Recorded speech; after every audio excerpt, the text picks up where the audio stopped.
എല്ലാവർക്കും നിസാനാസ് കിച്ചണിലേക്ക് സ്വാഗതം.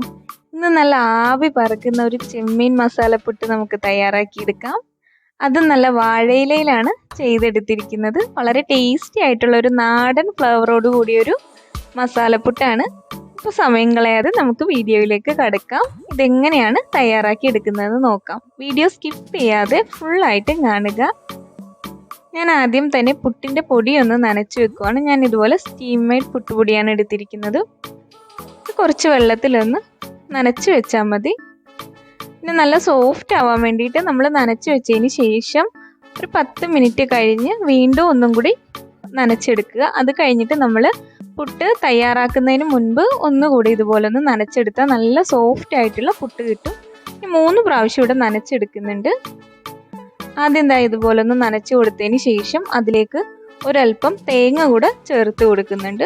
കുറച്ചും കൂടെ ടേസ്റ്റ് കിട്ടാൻ വേണ്ടിയിട്ടാണ്. ഒരുപാട് ചേർക്കണ്ട, കുറച്ചൊന്ന് ചേർത്ത് കൊടുത്താൽ മതി.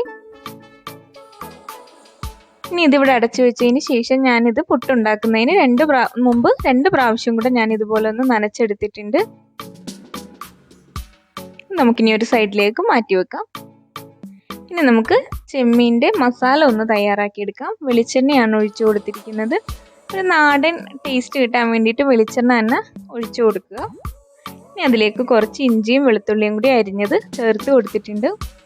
ഇനി ഈ മസാല തയ്യാറാക്കുമ്പോൾ ഒരുപാട് സ്പൈസസ് ഒന്നും ഒത്തിരി ഇടാതെ ശ്രദ്ധിക്കുക. ഇനി ഇതിലേക്ക് സവോളയും കറിവേപ്പിലയും പച്ചമുളകും കൂടെ ഇട്ട് കൊടുത്തിട്ടുണ്ട്. ഓവർ മസാല ചേർത്ത് കഴിഞ്ഞാൽ വല്ലാത്തൊരു കുത്തൽ വരും. ലൈറ്റ് മസാലയിലും ലൈറ്റ് എരിവിലും വേണം ചെയ്തെടുക്കാനായിട്ട്. ഇതിലേക്ക് ആവശ്യത്തിന് ഉപ്പ് കൂടെ ചേർത്ത് കൊടുത്തിട്ട് ഒന്ന് ഇളക്കി യോജിപ്പിച്ചിട്ട് നമുക്കിതൊന്ന് വേവിച്ചെടുക്കാം. ഒരു പകുതിയോളം സവാള വാടി വരണം. സവാള പകുതിയോളം വെന്ത് വന്നിട്ടുണ്ട്. ഇനി ഇതിലേക്ക് നമുക്ക് തക്കാളിയാണ് ചേർത്ത് കൊടുക്കുന്നത്. ഞാനിപ്പോൾ ഇവിടെ ഒരു തക്കാളി എടുത്തിട്ടുണ്ട്. മീഡിയം സൈസിലുള്ള തക്കാളിയാണ്. ഇനി ഇതും കൂടെ ചേർത്ത് ഒരു 2-3 മിനിറ്റ് ഒന്ന് മൂടി വെച്ച് നമുക്കൊന്ന് വേവിച്ചെടുക്കാം.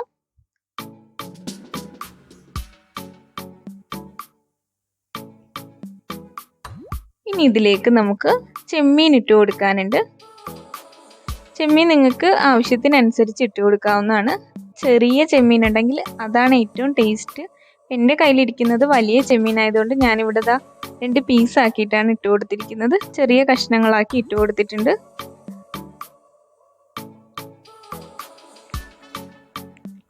ഇനി ഇതൊന്ന് മിക്സ് ചെയ്തെടുത്തതിന് ശേഷം ഇതിലേക്ക് ആവശ്യത്തിന് ഉപ്പ് കൂടെ ചേർത്ത് കൊടുക്കാം. ഉപ്പ് ചേർക്കുമ്പോൾ ശ്രദ്ധിക്കണം, നമ്മൾ ആദ്യം സവോളയിൽ ഉപ്പ് ചേർത്തതാണ്. അപ്പോൾ അതിനനുസരിച്ച് വേണം ചേർത്ത് കൊടുക്കാനായിട്ട്. ഇനി ഇത് മൂടി വെച്ച് ഒരു 10 മിനിറ്റോളം വേവിച്ചെടുക്കുക. ചെമ്മീനൊക്കെ ഒന്ന് വെന്ത് വരണം. ഇടയ്ക്കിടയ്ക്കൊന്ന് ഇളക്കി കൊടുത്തോണ്ടിരുന്നാൽ മതി. അപ്പോൾ ഇതാ ഇതിവിടെ ആയിട്ടുണ്ട്.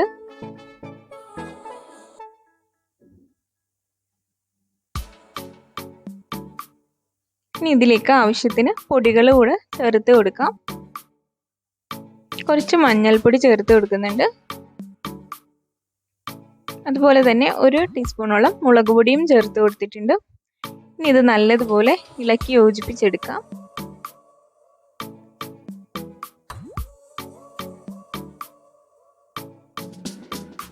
ഇനി ഇതിലേക്ക് ഞാൻ പെരിഞ്ജീരകവും കുരുമുളകും കൂടെ പൊടിച്ച പൊടി കൂടെ ചേർത്ത് കൊടുക്കുന്നുണ്ട്. ഒരല്പം ചേർത്ത് കൊടുത്താൽ മതി, ഒരുപാട് ചേർത്ത് കൊടുക്കേണ്ട ആവശ്യമില്ല.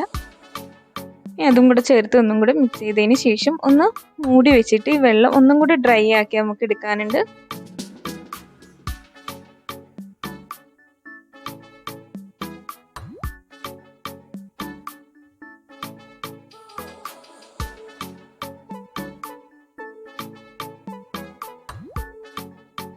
അപ്പോൾ ഇതാ ഇവിടെ റെഡി ആയിട്ടുണ്ട്. ഇനി നമുക്കിത് പുട്ടിലേക്ക് സെറ്റ് ചെയ്തെടുക്കാൻ തുടങ്ങാം.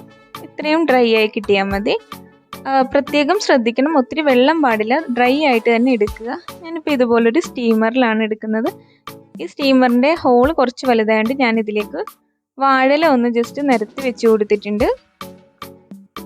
ഇനി ഇതാ ഇതുപോലൊരു വാഴയില എടുത്തിട്ട് ഇതാ ഇങ്ങനെ ഒന്ന് ഹോൾഡ് ചെയ്തെടുത്ത് ഇതുപോലൊന്ന് ഫോൾഡ് ചെയ്തെടുക്കുക. അതിന് ശേഷം അതിലേക്കൊരു സ്ക്വയർ വെച്ചൊന്ന് കുത്തി കൊടുക്കുന്നുണ്ട്.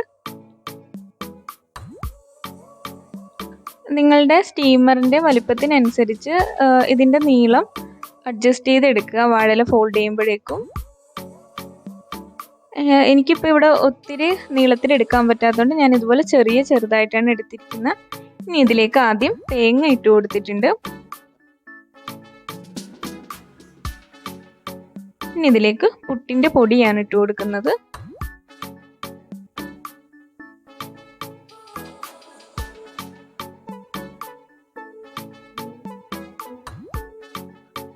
ഇനി ഏറ്റവും ടോപ്പിലായിട്ട് നമ്മുടെ ചെമ്മീൻ മസാല കൂടെ വെച്ച് കൊടുക്കാം.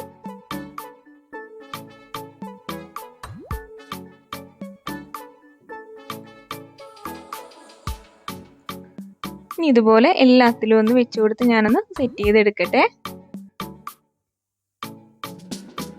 അപ്പോൾ ഇതിവിടെ എല്ലാം റെഡി ആയിട്ടുണ്ട്. ഇനി ഇത് നമുക്ക് വേവിക്കാൻ വെക്കാം. നമ്മൾ പുട്ട് വേകുന്ന ആ ഒരു ടൈം തന്നെ മതി ഇതിനും.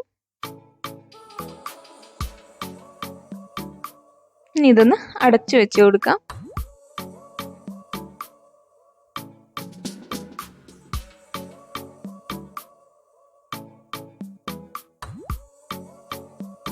ഇനി ഇതിവിടെ ഇരുന്നൊന്ന് അയക്കിട്ടെ. അപ്പോൾ ഇതാ ഒരു 5-6 മിനിറ്റ് കഴിഞ്ഞിട്ടുണ്ട്. പുട്ടെല്ലാം നല്ലതുപോലെ നല്ല സ്മെല്ല് വരുന്നുണ്ട്. ചെമ്മീത്തിൻ്റെ മസാലയുടെ ഫ്ലേവറും വാഴയിലയിലിരുന്ന് വെന്ത ആ ഒരു സ്മെല്ലൊക്കെ വരുന്നുണ്ട്. വാഴയിലെല്ലാം നല്ലതുപോലെ വാടി വന്നിട്ടുണ്ട്. അപ്പോൾ പുട്ടൊക്കെ വെന്തിട്ടുണ്ട്. ഇനി ഇത് നമുക്ക് മാറ്റി കൊടുക്കാം. നല്ല ടേസ്റ്റി ആയിട്ടുള്ള ഒരു പുട്ടാണിത്. ആ വാഴയിലയിലൊക്കെ ഇരുന്നിട്ട് വെന്തിട്ട് നല്ലൊരു സ്മെല്ലും നല്ല ടേസ്റ്റുമാണ് ഇത് കഴിക്കാനായിട്ട്. എല്ലാവരും ഒരു പ്രാവശ്യമെങ്കിലും ഒന്ന് ട്രൈ ചെയ്ത് നോക്കുക. അപ്പോൾ ഈ റെസിപ്പി ഇഷ്ടമായെങ്കിൽ ഒന്ന് ലൈക്ക് ചെയ്യുക. എൻ്റെ ഈ ചാനൽ നിങ്ങൾക്ക് ഇഷ്ടമാവുന്നുണ്ടെങ്കിൽ ഒന്ന് സബ്സ്ക്രൈബ് ചെയ്യുക. ആ ബെല്ലൈക്കൺ കൂടി അമർത്തിയാൽ ഞാനിടുന്ന എല്ലാ വീഡിയോസും നിങ്ങൾക്ക് നോട്ടിഫിക്കേഷനായിട്ട് ലഭിക്കുന്നതാണ്. മറ്റൊരു എപ്പിസോഡിൽ വീണ്ടും കാണാം. Okay, bye, thank U.